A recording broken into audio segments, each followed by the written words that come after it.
Chapter 13. Toy Store for Nirvana. Imagine an image of a little girl named Nirvana. She goes to a toy store called Space. There, in front of her, shelves open and on each there are a lot of toys. The eyes of a pure child run wide with surprise and a variety of toys to choose from. Her gaze concentrates on a shelf opposite her head. And this shelf, there are toys in their various images from various little men, animals, and if hiding from under the counter, ugly images of toys look out at her. She enthusiastically, calling the seller, whose name is Ego, chooses her new beautiful toy, having paid the seller with money, which is called time. The girl joyfully runs out of the store, completely immersed in her new toy. After some time, the game passes. Having played enough of it, the girl, Nirvana, again rushes to the store for a new portion of toys, and the same old acquaintance, the seller of toys, Ego, invites her to pick up a new toy, offering her an image, an elephant, a toad or a bird. She thinks for a long time and chooses for herself a new toy, which the seller, Ego, has already strongly and without options advised her to buy. Having paid with him with money under the name Time, she again joyfully drowns in a new game, and another game is played again. The girl's interest in new games is growing. She again runs into the toy store, asking the seller Ego, "Is there anything new for me?" The seller, pointing to the corner of the store, says, "You can approach the sales assistant teacher of games. He teaches children to choose toys and play with them." There, in the corner of the store, she saw a lot of children being taught by sales assistants. The girl immediately ran up to the first nearby consultant, the teacher of games, asking the teacher, whose name is Everything, "Will you teach me how to play more interesting games?" The teacher, agreeing, told her about new toys and their possibilities in games. The girl listens enthusiastically. She has new ideas for the game, but the main question, "Who am I?" she has not yet arisen, and, on the advice of the teacher, she chooses for herself a new toy in the form of an angel from the second shelf. She immediately begins to play it, and again the game passes, and no longer a girl, but a young girl named Nirvana enters the store. Thanking the seller, consultant, teacher of games for the last toy of the angel, she looks askance with distrust at the seller, Ego. She drew attention to the first shelf. There were figurines of meditators in the lotus position, Buddhas. She, as always, not on the advice of the seller, Ego, but on the advice of a consultant teacher, took one figurine for herself while trying on a new game and, as usual, was happy to leave the store. Now, she has been gone for a very long time. The consultant teacher began to worry that he would never see her again. But having returned once as an adult woman, Nirvana, for the first time in her life, looked not at the shelf with toys, but at the open door in the wall behind the counter. She saw a white light there. The consultant teacher approached, said to Nirvana, "The white light is called consciousness, and that he creates all the toys for her, always with love, and carefully arranges them on the shelves in the store.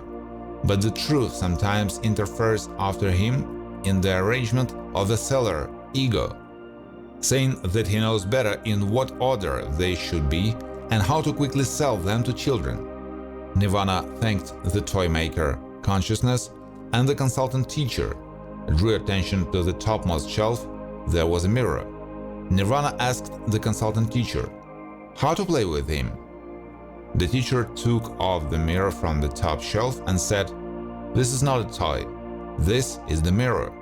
Its name, Love, shows you who you are in your eternity. And since you finally noticed it, then it's your time to find out who you are." "Look into it," said the teacher of games. Looking in the mirror, Nirvana, she saw that there was no one in the mirror, but only eternal darkness, whose name I am.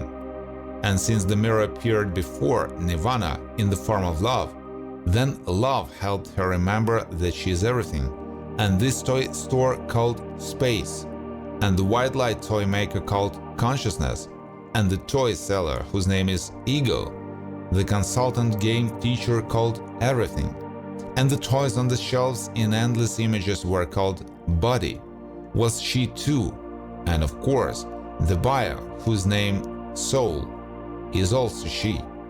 She simply forgot that once upon a time, having met her first toy Consciousness on the street of her eternity, she gave her, and maybe herself, the second toy in her life, Soul, and invited herself to the store opposite, pick up her clothes, and when Nirvana looked in the mirror, dissolving her soul in itself, showed her real face. That is, nothing.